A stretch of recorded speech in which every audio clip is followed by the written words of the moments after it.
గాయత్రి మంత్రమునందలి 4వ పాదము పరోరజసి సావధోం అని ఉన్నది. చతుష్పాద గాయత్రి నిర్గుణ బ్రహ్మమును సూచించినది అయి ఉన్నది.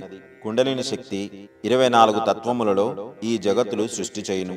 గాయత్రి అందు కూడా 24 అక్షరములు కలవు. 24 అను సంఖ్యకు గోకులము అని కూడా పేరు కలదు. గో అనగా 2, కులము అనగా 4. బ్రహ్మస్వరూపము మార్పులకు అతీతము కనుక 9 సంఖ్యచే సూచితము. 8 అనున్నది మహామాయా స్వరూపము. శ్రీపాద శ్రీవల్లభులు తనకు ఇష్టమైన వారి నుండి దో చౌపాతి దేవ్ లక్ష్మి అని అనుచుండేడివారు.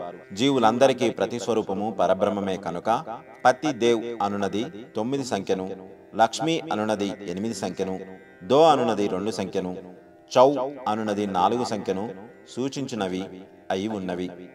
దో చపాతి దేవులక్ష్మి అనుటకు మారుగా అపభ్రంశముగా విచిత్రముగా దో చౌపాతి దేవులక్ష్మి అని పిలుచుచు 2, 4, 9, 8 సంఖ్యను జీవులకు గుర్తు చేయుచుండిరి.